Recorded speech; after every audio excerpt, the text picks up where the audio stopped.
Secretary, Mr. Terry Bascom. To my left is Ms. Keely Holder, Chief Agricultural Officer. We have with us Dr.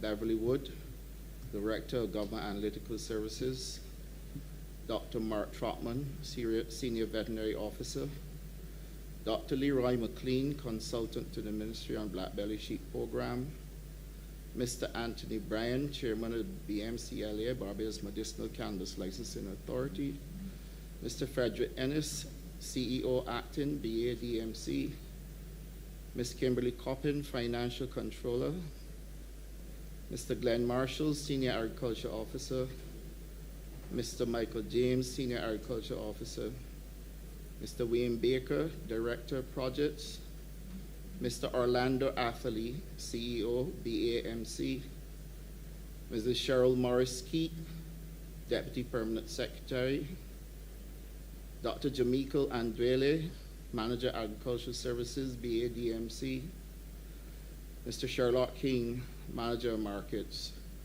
and Mr. Robert Saul, Senior Economist, Acting.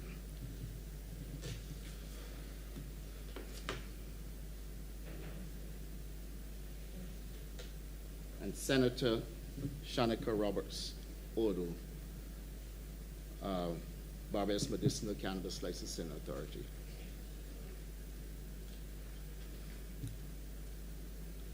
Chair, over the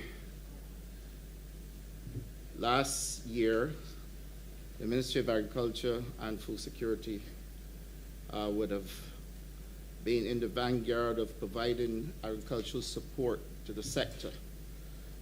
During this time, we would have been impacted by the COVID pandemic, and just like many others, we have had our challenges with people being infected with the virus. Nonetheless, the ministry continued its work and was able to move forward with a number of programs and projects in order for us to provide assistance to the sector and to be able to move our farmers forward. Our goal is to be able to increase production in Barbados while taking advantage of the linkages and the opportunities available to us for transboundary agriculture in Guyana and Suriname and in the African continent. In order for us to achieve our objectives, we must be in a position to provide the services that are required across the sector for our farmers and stakeholders to be able to participate. Equally, we must find space also for us to be able to anchor our legislative framework so that our legislation and our policy objectives would find a marriage. The ministry throughout the period has been working assiduously to make sure we can get increase in production in difficult times, given the impact of climate change, where we would on one hand seen prolonged droughts, or on the other hand, we would have seen extensive flooding where crops would have been lost. Of course, all of us do know the impact on the sector from the ashfall, the freak storm, and Hurricane Elsa. In 2021, in spite of all of the challenges, we were able to see growth in certain crop productions. And that growth took place for the production of yam, which increased 42%, Bonavis 113%, squash 15%, bananas 16%, plantain increased tremendously, 173%, and zucchini 27%. Many of our short crops were impacted heavily, either because of the drought or heavy rain. Equally, our livestock sector would have been impacted, and I'm pleased to report that poultry is the one area where we were able to continue to see continuous growth over 2020 by some 13%.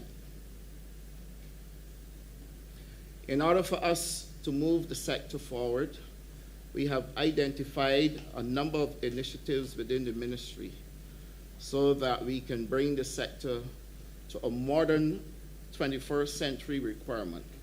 And so we have started in 2019 a Farmers Empowerment and Enfranchisement Drive, the FEED program.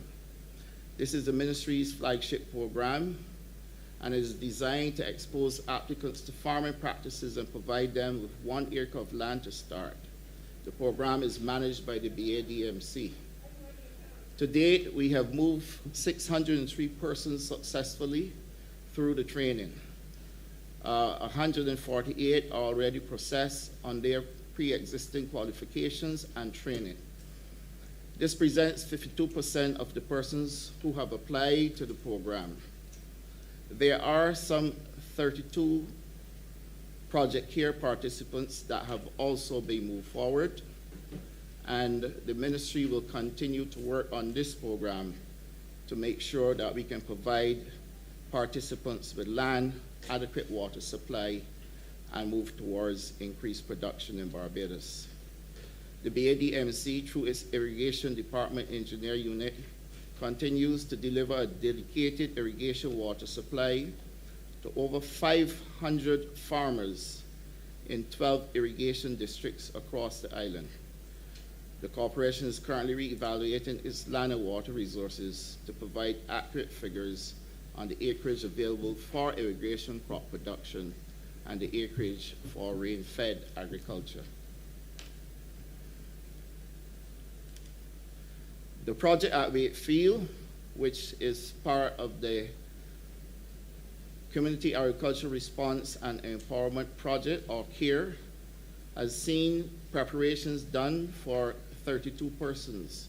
They have all been trained and 27 and will be placed on 27 acres of land at Wakefield. The ministry will also be executing the Urban Layers and Food Security Program, which is known to all of us as the Layers Project. This is a public-private partnership between BADMC and CO Williams Construction for the lease of 100 acres of land at Layers. The lease is for 15 years with the option to extend. The project includes an allotment gardening program, which will be a first to Barbados, and community gardens and urban and peri-urban gardeners. The ministry and the BADMC invited expressions of interest, and when launched, over 139 persons responded. Infrastructure works included the installation of prepared water meters for the project to reach 30% completion by March 31st has been started. The ministry and the BADMC will construct and maintain a vending area, including amenities at Layers for lessees who wish to sell their produce. A solar-powered freight container farm will be provided as a pilot, and the project will have the collaboration to suit farmers and young entrepreneurs. The targeted completion of this project is placed for July this year. At Pine Basin, the Pine Basin Land Lease and Food Security Program will be redeveloped as a combination of allotment gardening taken from the same model being used at Layers and commercial farming, with gardening being supported through the CARE program and farming being supported through the FEED program. The program is also being managed by the BADMC.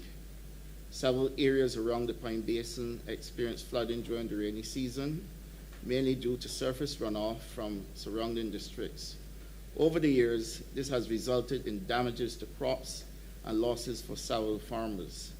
The following actions are recommended for the redevelopment of the area: upgrade of the road infrastructure, rehabilitation of one suck well or recharge well, installation of individual water meters, and irrigation and drainage study of the Pine Basin. Medicinal cannabis. We have already established the Barbados Medicinal Cannabis Licensing Authority. As at December of last year, 71 draft applications have been submitted through the online system, 9 of which have been paid for. Approximately 500 stakeholders have been engaged in discussions through various forums. 6 memoranda of understanding have been signed to facilitate the efficiency of the medicinal cannabis regime. A draft contract for traceability, seed-to-sale software has been developed. The ministry submitted a cabinet paper with proposals for the enfranchisement of Barbadians in the medicinal cannabis industry through 1, the establishment of a vertically integrated company, and 2, the integration of a cannabis cultivation component in the existing feed program.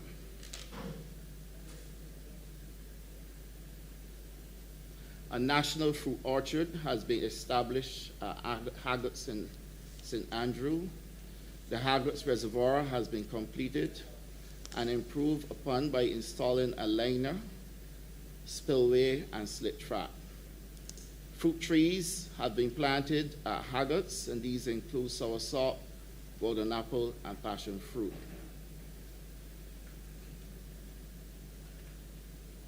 We have 12 acres so far being cleared and ready for further cultivation. A water augmentation program. We started our water augmentation program to provide assistance for the farmers. The project is aimed at relieving the woes of farmers who suffer from scarcity of water in the dry season.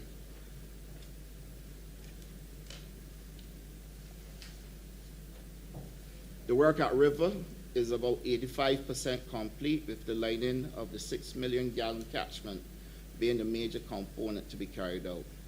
Phase 1 of this project is expected to be completed next month. At Spring Hall, 6 salt wells at Spring Hall have been cleaned and rehabilitated. The BADMC is engaged in discussions currently to provide a reservoir that is proposed to give 70 million gallons of water to the farmers at Spring Hall.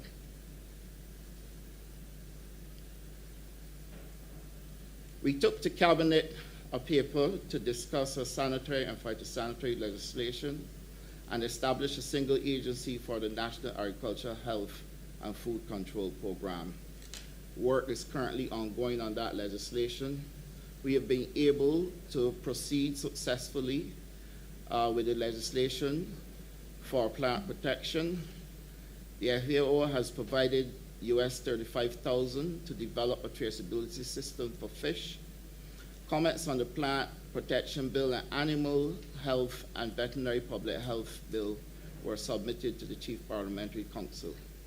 The ministry is waiting on the official comments of the Ministry of Health and Wellness regarding the food safety and quality bill, and we expect to have those comments in so that we can move the establishment of the single agency and get the legislation in place for our SPS, which is a project that has been outstanding for a tremendous amount of time, and I'm sure will be of great importance to Barbados and giving us the ability to export to the EU. Many of the standards within the SPS regime have already been implemented by the ministry through its work in dealing with importation of meats, in dealing with importation of plants. We have to now standardize and get the legislation in place for us to have the full suite of legislation and establish a full SPS regime. But we have been following protocols similar to what is required. Predial larceny, we have done full work with all stakeholders for predial larceny, and the legislation is near completion. The ministry is to meet with CPC, and we are about to have this legislation ready to come to Parliament by next month. Honourable Minister, you may proceed to wrap up. I'm sure you'll have plenty more time during the course of your ministry's time in the well. We'll have plenty more time to expound. Please proceed to wrap up the introductory remarks. So those are the main initiatives under the ministry. Our Black Belly Chic program is ongoing. The sugar industry obviously is also one that we're dealing with. The sugar harvest is about to start next month, and we have done significant work on our markets, our apiculture industry, and our livestock industry. We have done the Cuscus Grass Program and have entered into relations with Guyana, and we've started a program on how we can mitigate against African swine fever. Pesticide management we are working with, upgrading of pesticide legislation, germplasm bank, and establishment of the Sugar Industry Research and Development Committee. So I am obliged to you, Mr. Chair.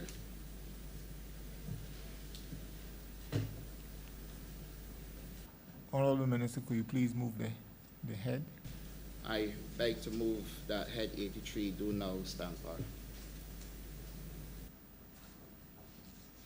Thank you.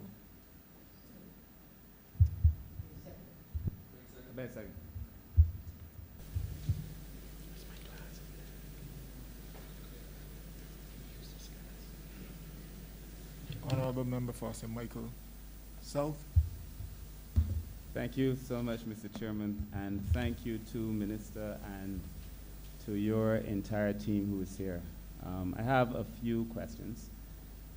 One you partially addressed in relation to the need for us to be able to export to the EU, or the challenges that we've had in that regard, because this has also been on the cards for a while. What have been those specific challenges, and specifically where are we specifically in that conversation, because this continues to be one of those conversations that the public is having, suggesting that Barbados is not doing enough to be able to fill that particular gap. And so I would like to hear more in relation to where we are. I heard you mention the legislation, but specifically where we are in relation to that particular matter. And then secondly, somewhat tied to it somewhat, is in relation to our labs. One of the challenges that regions like ours would have, developing countries, is that oftentimes it is believed or perceived that the capacity of our labs to be able to do the necessary testing to safeguard the citizens may not necessarily be in place. And I would like to know what is the capacity now in relation to our capacity to test, particularly for things, substances coming into Barbados, to make sure that we safeguard Barbadians, considering the amount of various diseases that we're hearing popping up from time to time all over the place. And then lastly, if I may, Chair, lastly and then very quickly, in terms of the modernization generally of agriculture, what is it that we are doing to ensure in a climate environment where the capacity for our crops and the necessity for our crops to be climate resilient is certainly urgent? What are we doing to modernize agriculture to be able to offer greater yield, considering the spaces we have with land, considering the quality of our soil in some areas, and so on? So those three questions, Mr. Chair. Thank you. Thank you, Honourable Member, for your questions. Let me first start with the matter with the SPS. The challenges that we've had with the SPS was perhaps more difficult for us to manage when Britain was part of the EU. But with Britain moving away from the EU, we have opportunities available outside of the EU to do trade. However, there are certain things that we must follow under the World Trade Organization Agreement on SPS measures. And this means that the measures must be implemented to ensure that food is safe for consumption and to prevent entry into Barbados of pests and diseases among animals and plants. We have, as I said before, have been implemented a number of the protocols that have come along with what is required for us to protect Barbados from imported plants and meat. And at the same time, we've been also trying to facilitate exports to those countries that are not under the EU and would allow for Barbados to export. The work has been ongoing with many of the ministries involved, and we are at the point where we certainly can deliver the legislation so that we can start the plant protection and the animal health. However, our delay, since you mentioned challenges, is the fact that we have to get the food safety bill anchored as well, and we have to work along with the Ministry of Health and Wellness to be able to get that implemented. Once all of this is done, then we are in a position to trade globally. But the bugbear in all of this would be how we can penetrate Europe, the European Union, and this is where we must put these measures in place to be able to achieve such an objective. I have here with me the officer in charge of anchoring this project, Dr. Beverly Wood. I also have Mr. Michael James from Plant Pathology and Dr. Mark Trotman from Veterinary Services. And what I would do to explain before I come to your other two questions is to let Dr. Wood speak to the issues of SPS and why it has taken us so long to be able to get to where we are, because we're pretty close now to anchoring this. And then I would also have Dr. Trotman and Mr. Michael James explain why it is important for us to have the legislation and why it is important for us to be able to protect Barbados from plants and meats or animals that are imported into Barbados, the importance of food safety. And Dr. Wood would first start by going through where we are at, the consultations that were done, and the importance of having the legislation, but why it took so long for us to get to this point.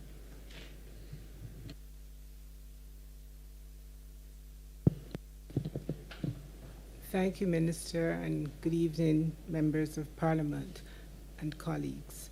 The SPS legislation is made up of the Food Safety and Quality Bill, the Plant Protection Bill, and the Animal and Veterinary Public Health Bill. We started this project some time ago. What we did was to have an assessment of our legislation, our current legislation, to understand the gaps and the weaknesses that existed. And coming out of that, we have draft legislation that was done. In coming to the draft legislation, we had a number of discussions with the various stakeholders, and they were not able, they made an input into the areas that would be put into the draft. We also had discussions at the CARICOM level, because CARICOM had model legislation prepared for the region in these three areas. And we also then, after that, Barbados, with the assistance of FAO and PAHO, had a consultant to look at that legislation and to improve what we needed here in Barbados and to make it Barbados's draft legislation. Once that had been done, we had, during that process, we had 4 missions from the consultant to Barbados before the draft legislation was prepared. After that, we then had, the legislation was then passed on to CPC for their review, and then they made some amendments to it and sent it back to the ministry. After that, we had discussions within the various entities that formed the NAFCA program, and these were the Department of Commerce, the Barbados National Standards Institution, Veterinary Services, Plant Protection, and also the Ministry of Health and Wellness, their Environmental Health Department. We've been working on those discussions all of last year, and we've had some feedback, and all those feedbacks were then sent back to CPC. We've also had discussions with the stakeholders.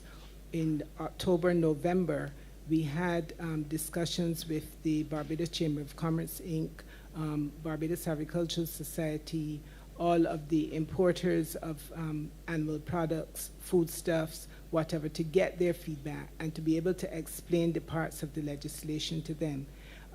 Under the WTO SPS agreement, Barbados, once it is changing legislation that will impact on its trading partners, we had to send it out to the WTO committees. And therefore, through our office in Geneva, it was sent out for 90 days for their comments, and we had to wait on that, the arrival of those comments, and they are now back.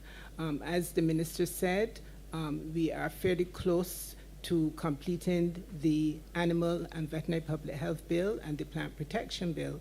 We are waiting, as he said, the comments of the Ministry of Health to finalize the Food Safety Bill. And once that is done, those comments will go back to CPC and be available then for the Attorney General's certificate before they're laid in Parliament. But we have followed the procedures in making sure that our stakeholders understand what the changes in the legislation will bring, and also to our trading partners as well, and gotten their response. Thank you. Dr. Wood, you may wish also to comment on the second question, which is the question that was raised on the labs and also on with the modern fish. eggs. Yes, okay. With respect to the question on the laboratories, the Government Analytical Services performs analytical tests on food and also on environmental matters. We do microbiological and chemical analysis of those. I think that we have some of the methods and some of the things that we do, and therefore we support industry who want to, entrepreneurs in terms of the labeling of their product, because as mentioned this morning by the standards body, if you're going to export your product, you have to comply with the label, and therefore for the nutritional labeling, they come to Government Analytical Services to have those things done. These are things like percentage fat, percentage carbohydrates, those type of stuff.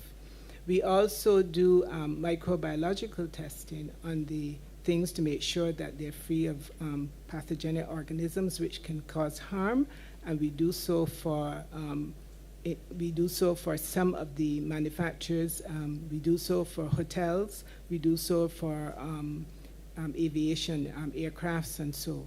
One of the challenges that we do have is the staff complement. We need to have, I think, more staff to be able to accommodate all the tests that need to be done. Two of the areas that we want to improve on is our ability to analyze for pesticide residues and for veterinary drug residues. We have some analytical equipment. We are getting some assistance from the IAEA in having one of those brought back into service because there was a challenge with it. We are also, in this year's estimates, put money in place to replace one of our pieces of analytical equipment. And we are in the process of trying to, I've also made some contacts with the IAEA in being able to get some assistance in training some of the staff in the use of the equipment, and also the IAEA has also provided us, we are waiting the arrival of that to be able to help us to work on things like veterinary drugs, mycotoxins, and so in feed. So in the year coming, we hope once that we have those equipment and we get some training that we'll be able to bring on board those tests. We also do a number of tests in terms of water quality, in terms for both chemistry and microbiological analysis. And again, to the challenge that we have, I think mainly is the fact that we need a little bit more staff to be able to do these stuff. One of the things that we are working on too is also documented our quality assurance and quality control procedures in view of having the lab accredited for some of the tests. But despite the fact that we are not accredited for some of the tests, we are engaged throughout the year in a number of the quality assurance programs, namely the calibration of our analytical equipment, preventative maintenance programs, as well as proficiency testing. And proficiency testing is where outsider will send us some samples, and therefore, without us knowing what the quantity of the contaminant or the analyte is, and we do work and send it back to that. That is a program to be able to assure that results we generate in the lab meets the international requirements. So that is some of the work that will be ongoing, and we hope to continue that and work on that. With respect to the fish, yes, we have engaged the FAO in assisting us in being able to put systems in place to be able to export fish to the EU. To export fish to the EU, it's not every vessel or every processing plant that can do so. They will first have to what will happen is that the EU Food and Veterinary Office will come to Barbados. They will look at our legislation. They will look at the systems that we have in place, our inspection procedures. They will examine whether or not we understand the EU legislation. They did that a few years ago, and they indicated some areas where we had shortfalls. In terms of the things at the landing site at the Bridgetown Fisheries Complex, they said it was not covered, and therefore that has been done. We have also encased the area where the fish were boxed for export. We've also developed some standard operating procedures that are there, and we have also implemented water quality for the water and ice that are used at the fishing vessels and also at the fishing complex. What we are now working on with the FAO's assistance is to be able to look at the EU legislation, compare it with the Barbados legislation, and to see where there are any gaps. That has been done, as well as we are looking not only to export to the EU, but also to maintain our export market to the US. And therefore, the consultant who has worked with us have put a side-by-side EU legislation, Barbados legislation, US legislation, and therefore then to see where the gaps are. We are also expected to have a documented inspection procedure, and there'll be some training of the inspectors. In terms of when the fish arrive at the landing site, they have to be inspected to see whether or not the temperature at which the fish was kept in the ice box is being maintained. And also there's a degradation product that can be found in fish like tuna, and it's called histamines. And therefore then what has happened a few years ago, the Government Analytical Services sent an officer to Ireland to be able to improve that method, and we have put that in place and are ready. So we are now working with one of the processors to be able to do some testing on their product. And also that program will also have to have some templates for the fishing vessels. The traceability program that we are working on with the FAO, and that will start in a few months, will look at putting a traceability system in place starting from at sea, because the EU wants to make sure that fish that is exported to them is caught in illegal and is not unreported fishing. So therefore then we are looking to see what happens, what systems need to be put on some of the fishing vessels.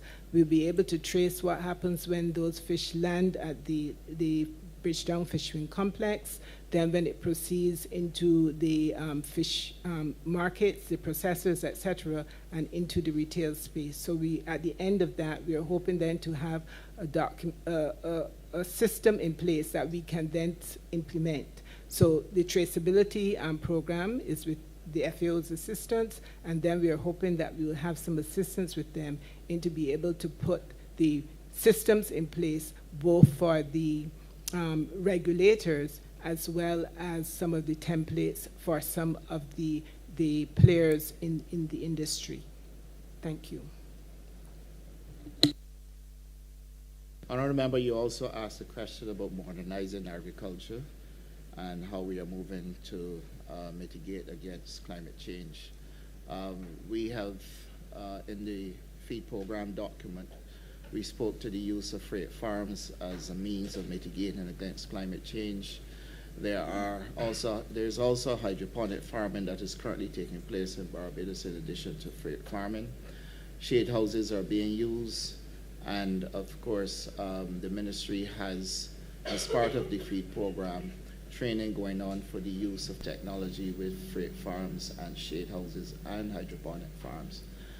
To elaborate more on this, I would ask the Chief Agriculture Officer to take you through the use of technology in farming, how we are moving with it, how climate impacts the use of greenhouses and hydroponic farming, and to bring you up to date of where we're going in terms of modernizing agriculture. Thank you, Minister. Good afternoon, everyone. As it relates to modernization of the agricultural sector, we want to look at Ma'am, both.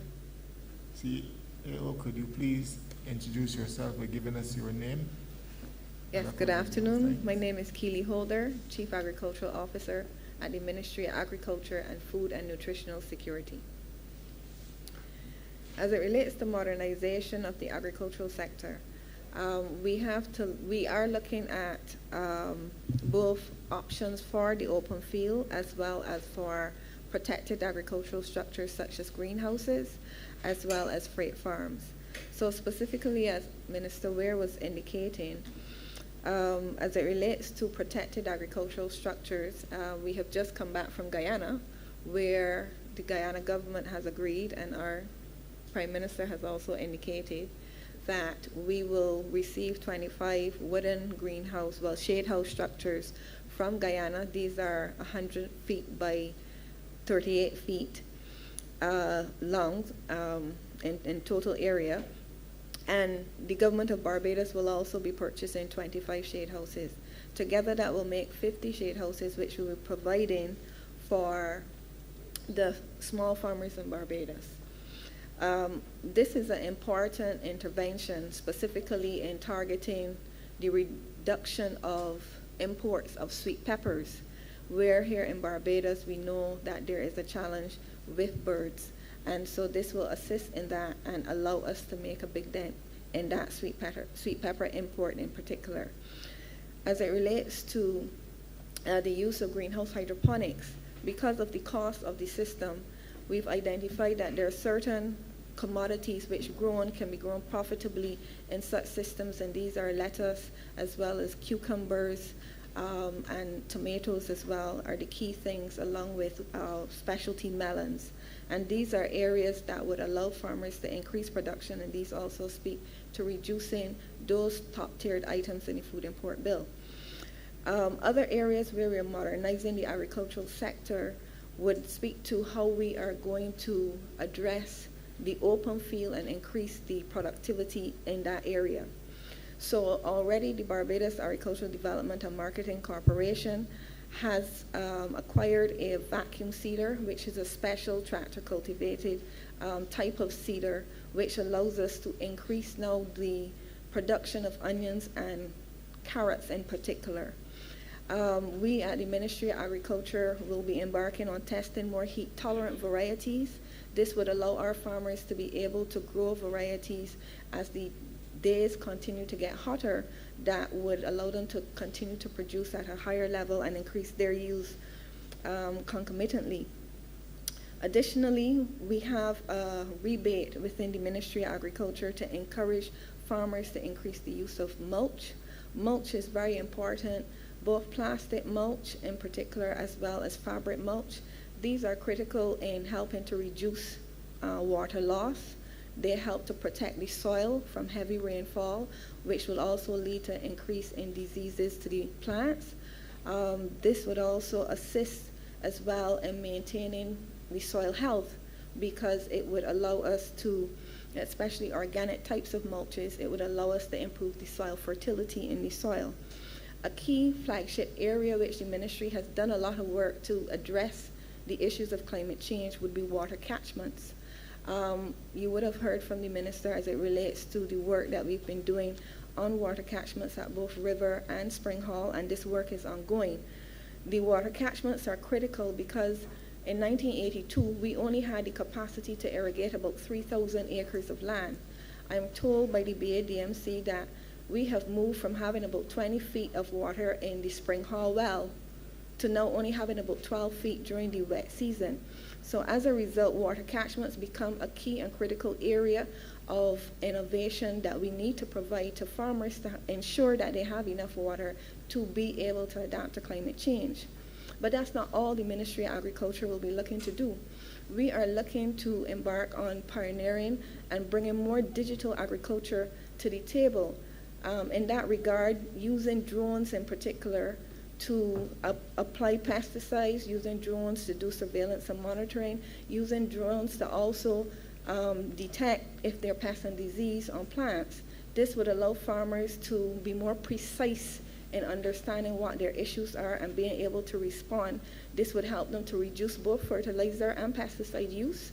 This would, as a result, allow them to be more competitive and increase their productivity. As it relates to climate resilience, additional climate resilience things that we're doing that are not specific to modernization, the NECARP program is a flagship program of the BAMC, and that has been critical in reducing soil erosion from heavy rainfalls. And as you would recall, we often see the mud going into the road from the plantations from these heavy rainfall events. This NECARP program is saving our soils, and already Barbados is a country that has very shallow soils. Our soils tend to be about 2 to 10 feet deep. They're not very deep at all, and so it becomes critical for us to ensure that we maintain as much of that soil as possible. So I think collectively there are a number of programs that we are pioneering and that we are working on to ensure that farmers can respond to the exogenous shocks, particularly from the climate change. We do know as well that we do have the climate mitigation subsidy, so it's not only important for farmers to do the things on farms to assist them in improving their productivity and reducing the impacts, but also there's funding available for farmers to help respond and make them more resilient, because it's not if there's going to be a climate impact, it is how quickly we can recover from it. And those things would allow us to do that. Thank you.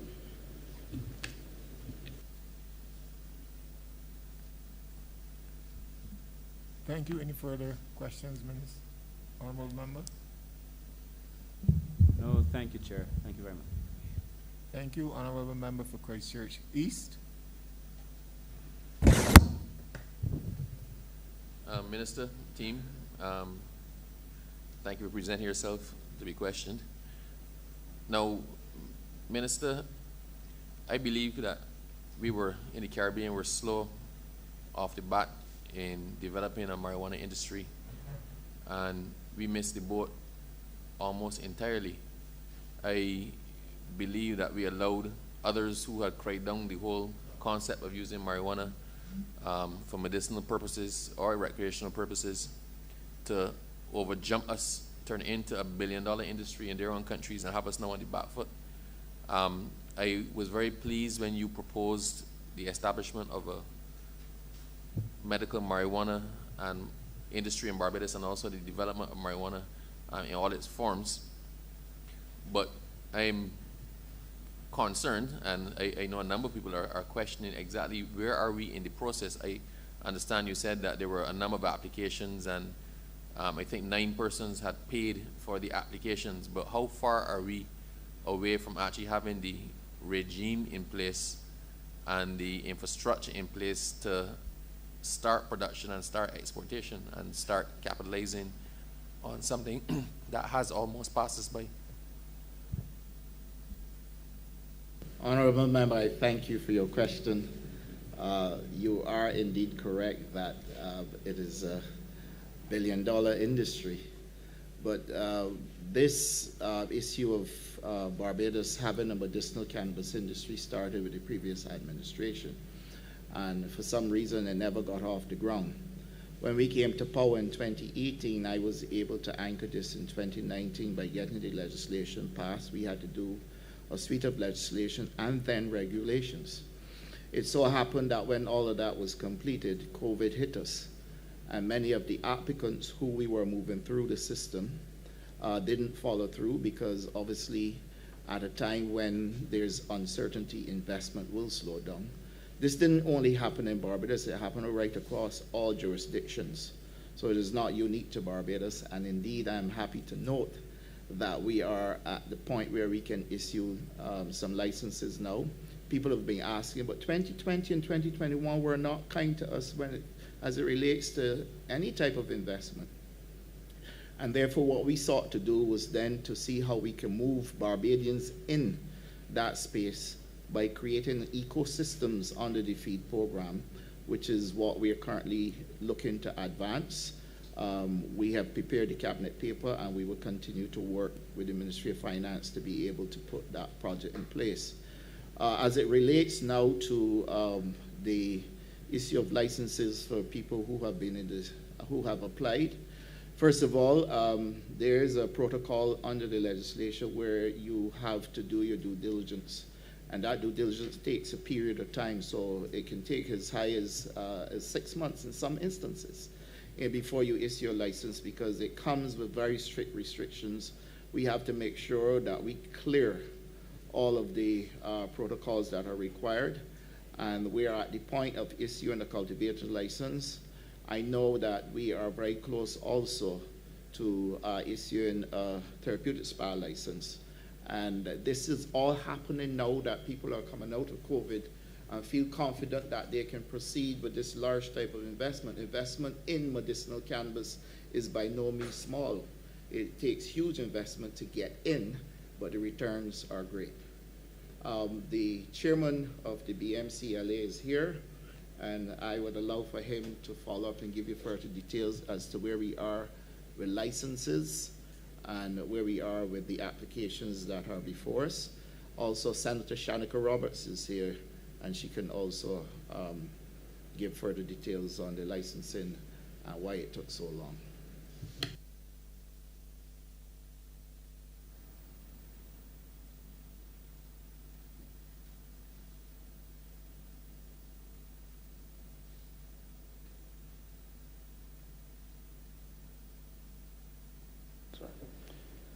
Thank you very much, Minister Ware. Good evening, members of Cabinet, ladies and gentlemen. My name is Anthony Bryan, and I'm the chairman of the Barbados Medicinal Cannabis Licensing Authority. As it relates to licenses or applicants going through the system at this point in time, I'm pleased to report that at least 2 applicants are very well advanced in the system. It takes approximately 14 steps before an application actually reaches the board for approval. And before June this year, we are hopeful, based on the applications before us going through the process, that at least 2 applications will be approved for medicinal cannabis licenses. Going forward, we do anticipate that within the next financial year, there will be more persons moving through the process. Minister Ware made mention of the number of applications. However, since that last report, we now have 11 persons going through the application process instead of 9. So things are happening. Yes, it might seem slow.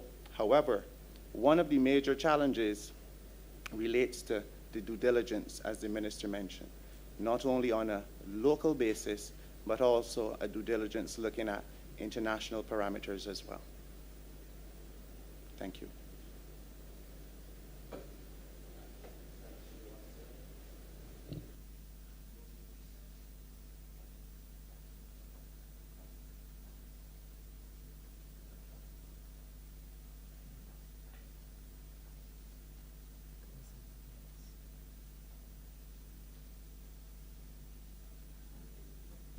Okay, follow-up question. Minister, I tend to ask questions that are informed by concerns with members of the public as well. What provisions are in place, Minister, to guarantee that Barbadians can hold down a stake in this industry? This is something, as I said, that was prohibited in Barbados for many years, and it would seem patently unfair for us to be getting this industry off the ground, and then the same large corporations from outside and from countries that would have crippled our industry and criminalized our people, that they come in and reap all of the sweets. I know in energy, there's certain guaranteed carve-outs for local investment. What is in place to secure local investment, and especially almost like reparations, to allow the opportunity for those who would previously have been criminalized for, I guess, following the tenets of their religion or any other ideologies, to allow them to participate in this, or just Bajan entrepreneurs as a whole. We don't have the depth of pockets of some of these major medical research firms or the global drug corporations. So there would have to be some measure of protection to guarantee that Barbadians are allowed to participate and benefit from what is one of the fastest growing and perhaps most lucrative developing industries in the world. Honourable Member, I thank you for your question. Again, let me repeat that we have carved out space for Barbadians who otherwise would not be able to participate in this industry by creating ecosystems through the feed program, where those participants in the feed program who have successfully gone through will not only be planting crops or doing livestock farming, but will also be doing medicinal cannabis. You do know that the feed program comes with full government support to get you started. And once we've carved out those ecosystems, those participants in the feed program who want to do medicinal cannabis will be facilitated through the BMC LA and across the Ministry of Agriculture. We have also gone further by looking at how we can establish an entity called BageCan. And in this entity, it will be solely owned by Barbadians. We have worked out the parameters. We've looked at the cost of it. It creates an opportunity for Barbadians to enter the medicinal cannabis industry.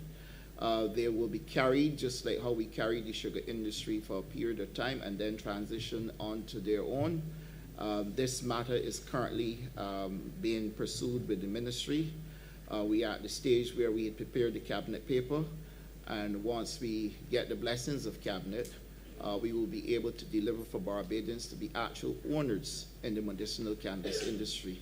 But over and above that, the legislation allows for Barbadians to own 100% of any investment in the medicinal cannabis industry, and that is really similar to what we are doing with renewable energy. But equally, a foreign investor, any foreign direct investment that is coming, must allow for 30% ownership between Barbados and CARICOM. So that in the legislation, we had already prepared for Barbadians to be owners, even if it is foreign investment. And that 30% would mean that Barbadians would have a stake in any investment in medicinal cannabis in the Barbados. And therefore, what we are doing in terms of creating the vertical integration for ownership of all Barbadians who have an interest in the medicinal cannabis industry by way of that 30%. We've also now carved out space by ecosystems coming out of the feed program to provide support to those Barbadians who want to do medicinal cannabis. And then we're looking at creating that entity that allows for total Barbadian ownership supported by government, where government transitions over a period of time. When we looked at the numbers, we recognize that government can get out of that space between 3 to 5 years, and therefore it represents an opportunity for Barbadians to own, whilst at the same time government getting a return on its investment.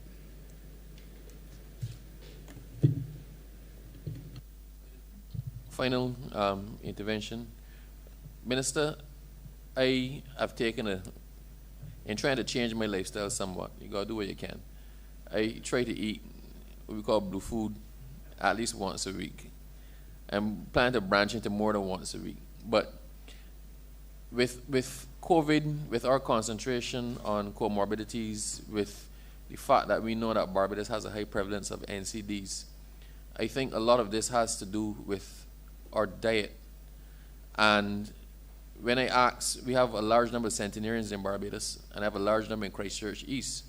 And when I ask them what it is that they attribute their longevity to, in addition to almost every single one having a nip of something every day, they all grew up on ground provisions and salt fish, ground provisions and flying fish, things that you can pick. It is almost offensive to me when we go to our restaurants in Barbados, or higher class restaurants, for want of a better term, that we see this insistence on things like strawberries and things like foreign imported foods. We see New Zealand lamb. Now, what is your ministry doing to push the production of those things that can be consumed in restaurants, be educating those in Barbados who are in the hospitality industry as to the uses and preparation of indigenous fruits and foods for inclusion in their menu, and just trying as well to educate Barbadians to the benefit of eating what it is that we actually grow. It doesn't make sense alone for us to say, let us put a lot of lands into production if we don't have a market for it. And the best market, if we're talking about food security, is here in Barbados, but that requires a change of mindset as well, and a lot of education. So I just want to know what it is that you and your ministry have in the plan to help us to change our lifestyles to something a lot more healthy.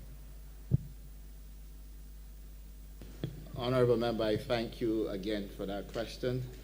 Well, a number of things came out in the question you asked, and I understand clearly where you're going with this.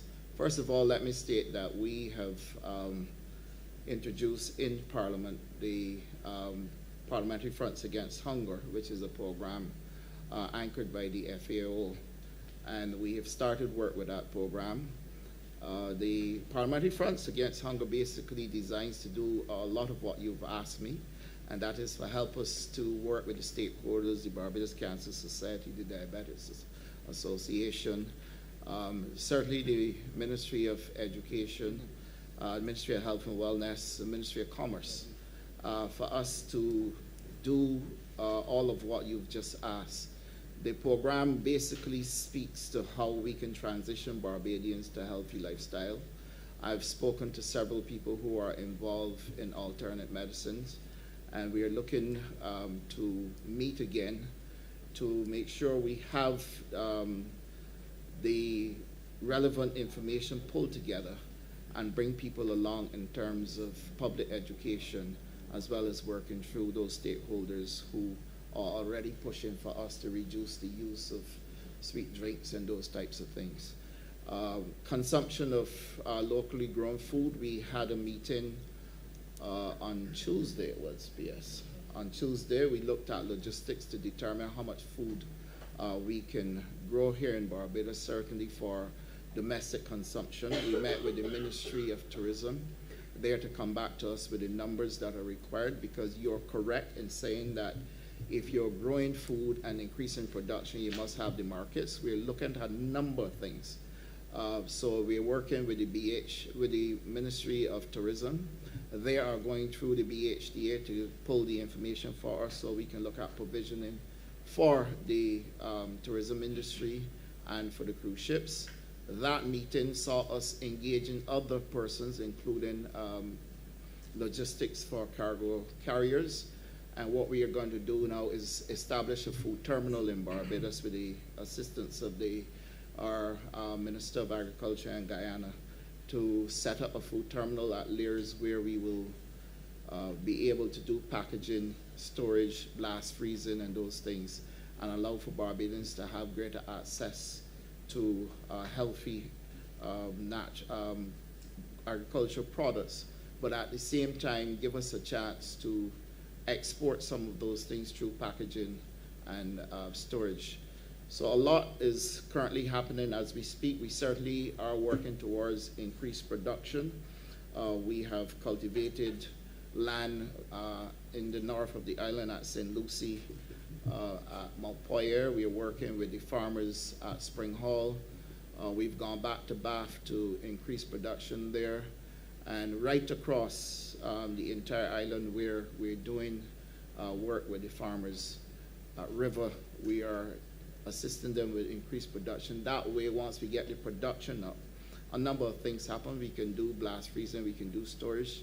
Increased production also results in reduced prices, and at the same time give Barbadians a chance to take advantage with the linkages we have with Guyana and Suriname also to be able to provide additional produce, things that we may very well be able to do research and development with here in Barbados, but cannot grow to the scale that they can grow at, and then allow for us to be able to use the pack house or the food terminal as a center for packaging, using a sort of hub and spoke arrangement to get export through the region and beyond.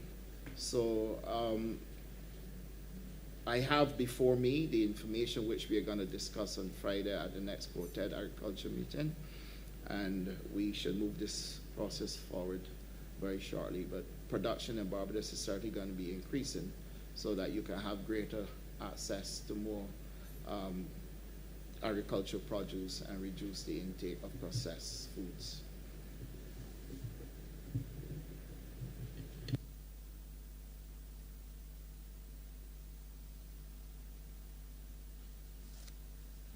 Thank you, Honourable Member for the City of Bridgetown.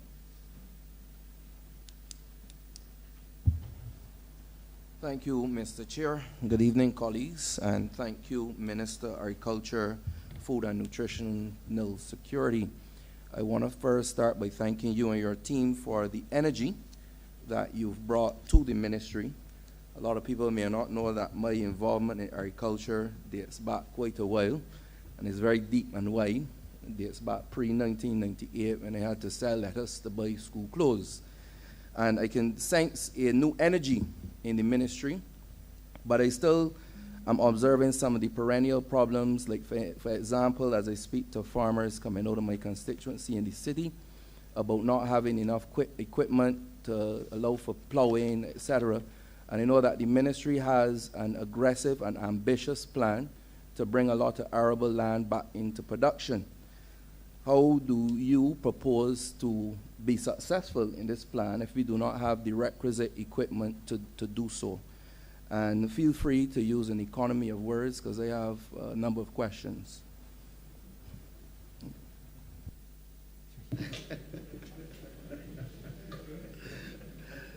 Thank you, Honourable Member. I will do my best to facilitate your questions, and I think you're on the right track with the first question. Critical to all this is the availability of equipment. Let me state to you that I've said to the team at the ministry that if we were to be lacking in equipment, then we need to give a very good explanation, because the Prime Minister had placed before us the opportunity for us to do an audit of all the equipment we have, and then she has also made provisions for us to purchase additional equipment. Equipment across the ministry is at the ministry, which is at Graham Hall itself, at BADMC, at BAMC, and at SOIL.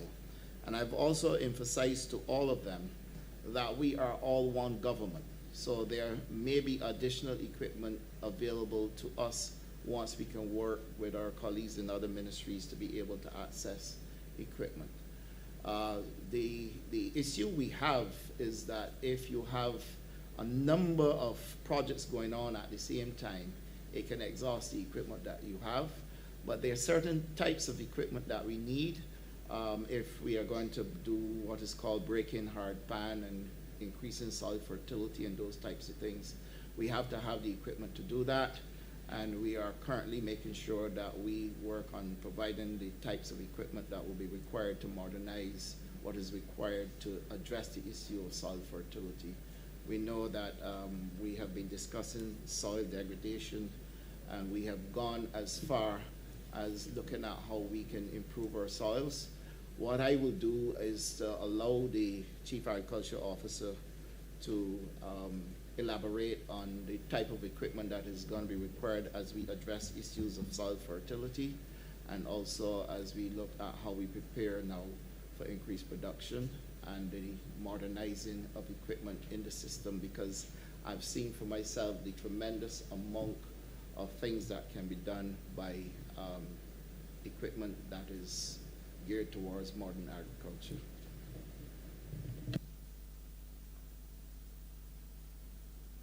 Right. Thank you, Minister. In answer of the question being asked as it relates to what are we doing to make additional tractor cultivation equipment available, over the past year or so, the ministry had actually, and our SOEs, BADMC as well as BAMC, had put in to purchase a number of pieces of equipment that would assist in this area. Of course, one of the big challenges that we have had has been with shipping supplies and delays of this equipment, and some of these things which we would have ordered since very early last year, in the last financial year, are still to arrive here in Barbados. However, there's a twofold aspect of this issue as it relates to tractor cultivation. Now, tractor cultivation is important to get the land started and have them in a space where farmers can grow. But at the same time, we also have to remember the trade-off to that, which is if we over-cultivate or we cultivate too often, then we are actually breaking down the soil structure. So this is where the encouragement of the farmers to use mulch or different types of mulch, so they actually reduce the amount of cultivation that they require, and particularly cultivation in the wet season. In the wet season, if you have a rainfall event, it will normally take 2 to 3 days before the soil dries out. If the cultivators go in at that time when the soil is still wet, it will damage the soil structure and will impact on the farmers and their capacity to plant and grow, which will also contribute to the hard pans. So this is a critical area that we have been looking at, because of course, if you get these heavy rainfall events, you will get the backup of persons saying they can't get their lands prepared. So one of the things that we have started to do is to encourage the farmers towards the use of mulch, and we are also looking to see how we could assist farmers in being able to efficiently apply mulch. And in fact, we are seeing farmers who are growing root crops such as yams in particular. Farmers are using a lot more mulch with that. So this reduces the dependence on the Ministry of Agriculture, while at the same time instituting a technology that is going to be key and critical for their success, and at the same time maintaining the soil health of our soils. So there has to be a twofold approach where we want to and are increasing the amount of tractor cultivation equipment and equipment for farmers, but at the same time, there also is an educational program which we are instituting, and that we are encouraging farmers to use other alternatives that would reduce the amount of cultivation practices they require. Thank you, CAO. Honourable Member, I have also Mr. Athley, CEO of the BAMC, and they did a tremendous amount of work at Wakefield. I encourage all Barbadians to go up there and see what they did. But when we were being told it would take too long to reverse this plantation and these soils because of the length of time they were out of production, the techniques that they use up there, I'm actually very pleased to report that the planting material that we have at Wakefield is perhaps some of the best that I've seen in a very long time. And therefore, I would ask him to comment just to give you an idea of some of the techniques that were used at Wakefield and the equipment that they used to cultivate the area and bring it back into production.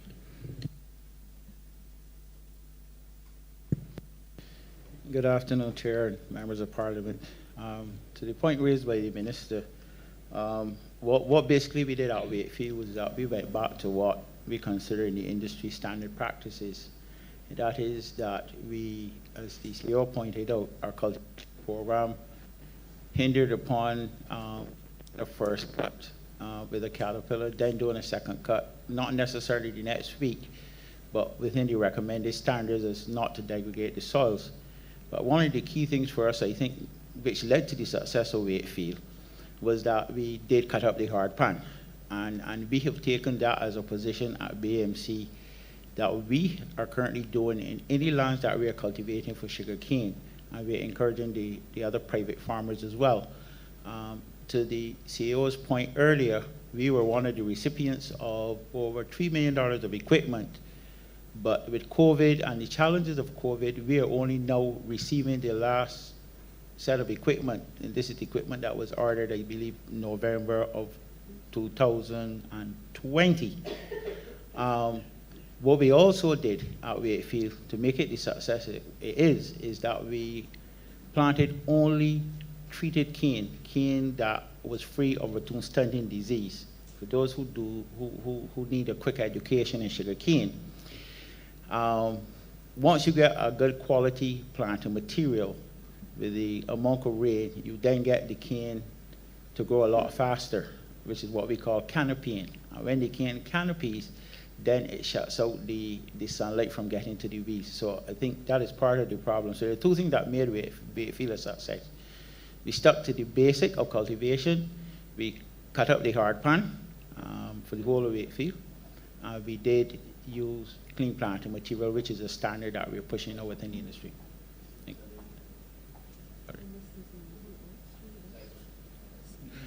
Basically, we use Caterpillar from local contractors. We also use heavy-duty tractors, about 120 horsepower, that are usually used in terms of cutting up the hard pan. We use subsoilers. We use rotivators as well as double gang harrows. So what the double gang harrows do is that you then do a first cut. You also get a fairly decent cut because of the amount of weeds that you have.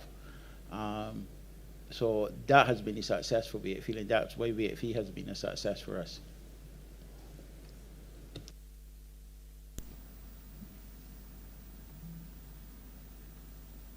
Any further questions, Honourable Member? Of course, Mr. Chair. Just a follow-up on that. For me, with the purchase of equipment, I think we have to consider the maintenance. I'm not one that like to sweep the issues under the table. And I could remember passing a guy, I think he was cutting grass, doing hair or something. And he had a big, must be 5-gallon of oil moving with, because they had a hydraulic leak. So for me, that is something that I take seriously if we're going to, I'm in the fan club of the Ministry of Agriculture. It's something I would like to see succeed. The other question is really to do again with the constituents and myself having an interest in urban renewal and any urban farming initiative. Now, when we talk about food and nutritional security, notwithstanding what's happening in the region with Russia and Ukraine, we have to think about how can we feed ourselves in the event, any adverse external event or external shock. What plans or any initiatives that the ministry will have in place, not only for backyard farming for general Barbados, but in the urban corridors, particularly in the areas like the city of Bridgetown? Thanks for your question, Honourable Member. The LEARS project is designed for all persons within the urban corridor who are interested in getting involved in agriculture and taking advantage of the tremendous amount of opportunities that are available now to persons doing agriculture. We are currently at the stage where LEARS is going to be rolled out. Equally, the Pine Basin is before us for us to also roll out. Those areas will certainly be available to constituents of the city. And I give you the assurance that your constituents will have an opportunity to participate in both areas once the opportunity is there for them. The idea of bringing farmers who are within the urban corridor to LEARS and to Pine Basin is because we understand clearly that if we are going to be able to empower and enfranchise, then we must provide the opportunities to people, and you don't want to have a person traversing from the city to St. Lucie to be able to participate. And so we've done the project there. What was the other project?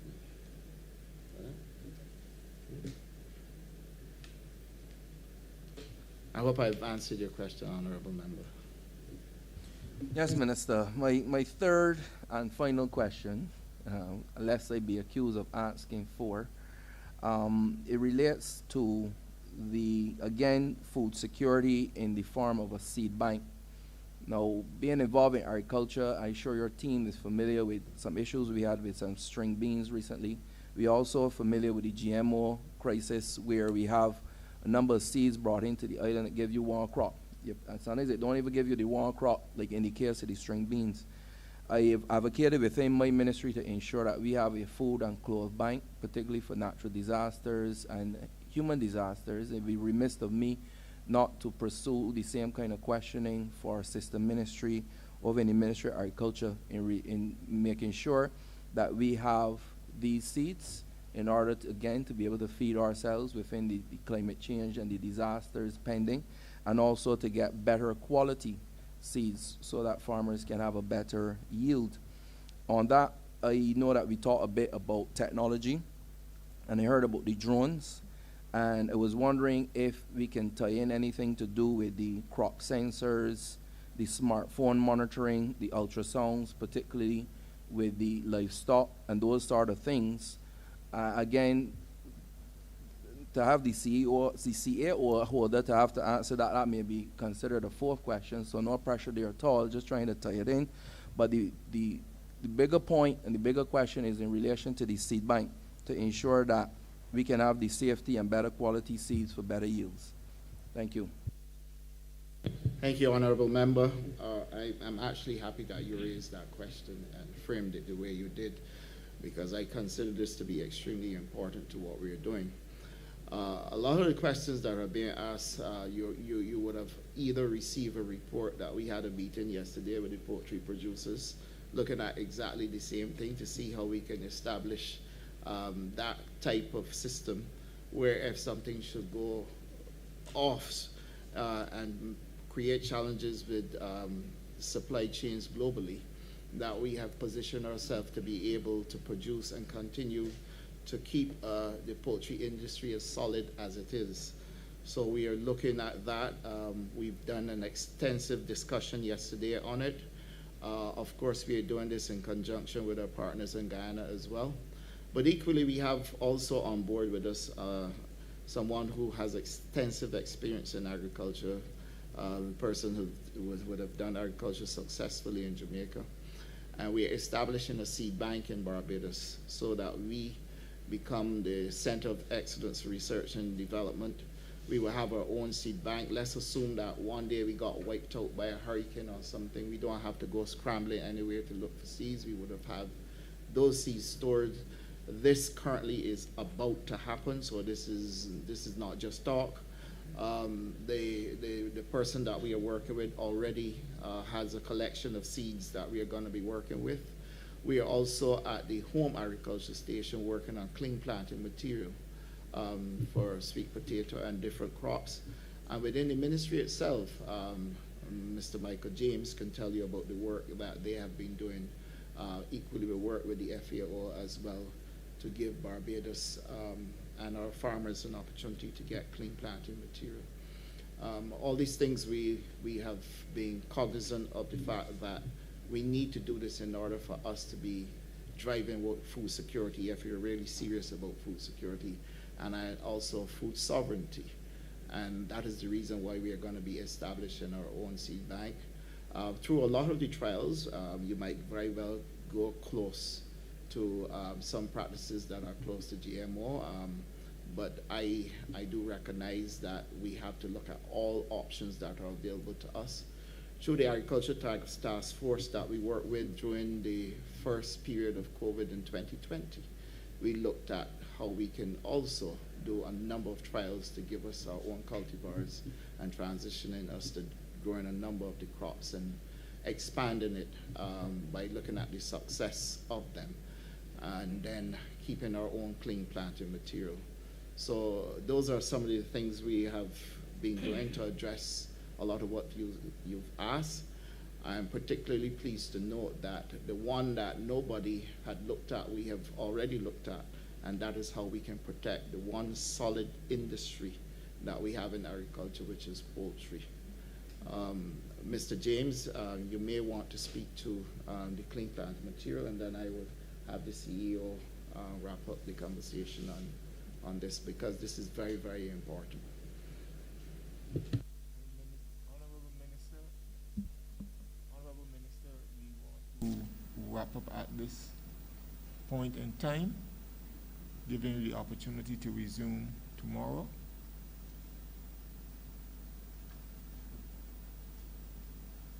I was inviting Mr. James just to do a quick explanation on the germplasm. Okay, Honourable Minister.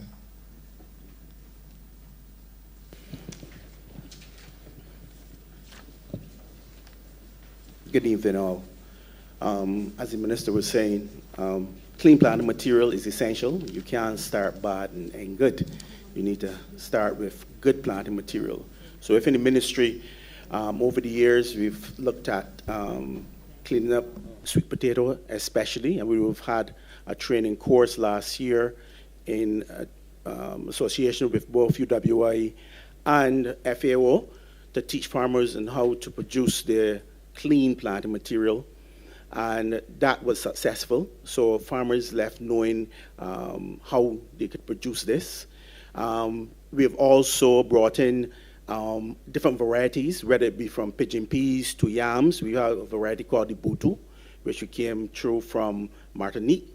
And then we had some varieties of pigeon pea that came out of Mexico, and we have been producing those and building up enough so that we can extend those to farmers. And with that, we can look at not only producing more, but we're also looking at combating some of the pest problems that we have with these particular crops. Because, as I said before, once you start clean and you start good, you're capable of getting a better crop. Thank you.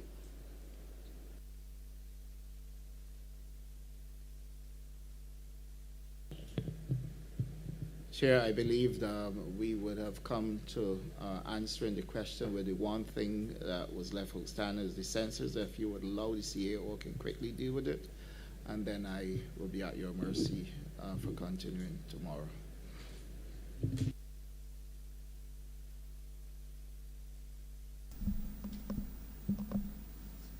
Yes, Minister, so permitted.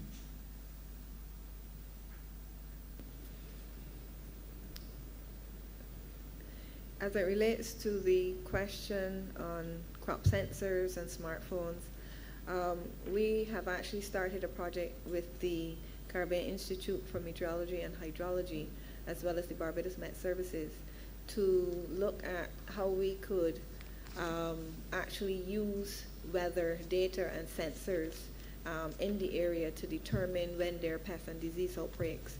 So we are trialing, or the intention is to start to trial this project at Spring Hall, as well as at our Graham Hall Agricultural Research Station there. And we are looking at butternut squash and tomatoes as crops that are impacted by whiteflies, and be able to use sensor data to determine when there's potentially a pest outbreak there. We're also looking at mildews in, it was tomatoes for whiteflies and mildew for butternut squash, as well as anthracnose in yams. So we've started to do that work as it relates to crop sensors. And obviously this then can be tied to phones. We have started to do desk-based research as it relates to sensors for livestock, because we are aware that with those types of sensors, it can help to tell us when animals are going to be sick. And this would then be able to help reduce animal illness, but also increase the output, particularly in animals like dairy. And then finally, wrapping up as it relates to germplasm, we do keep at the ministry cucumbers, local cucumbers, finger squash. Locally, we do keep pumpkin as well, in addition to the root crops. And we are looking at open pollinated varieties, which we could be able to store at the home agricultural station to have that seed bank available. They're not necessarily going to be the highest yielding types of varieties, but in an adverse event, we would have seeds available in Barbados. So this is work that has already started and is ongoing. Thank you.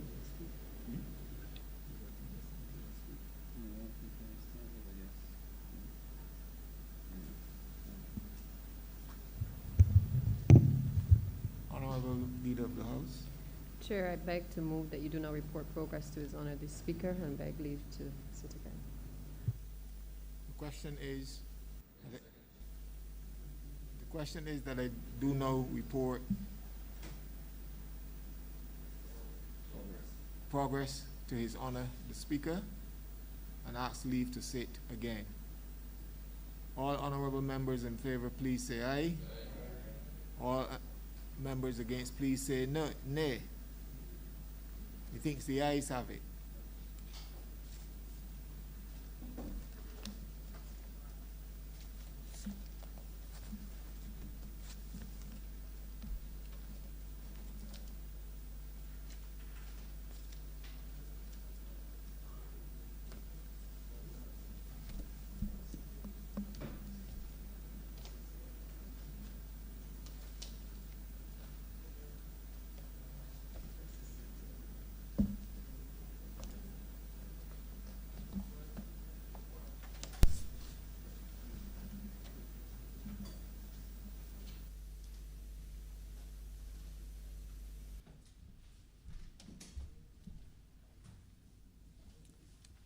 The chairman of the Standing Finance Committee has reported progress and asks for leave to sit again. Honourable Leader of Government Business. Mr. Speaker, I therefore beg to move that this sitting be adjourned until Suspended until tomorrow, 24th of February at 3 p.m. in the afternoon. The question is that this chamber be suspended until 3 p.m. on the 24th day of February 2022.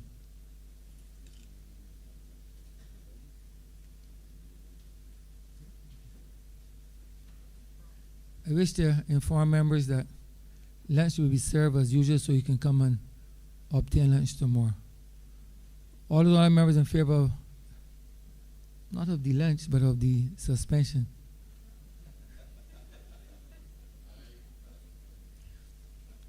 I think the ayes have it.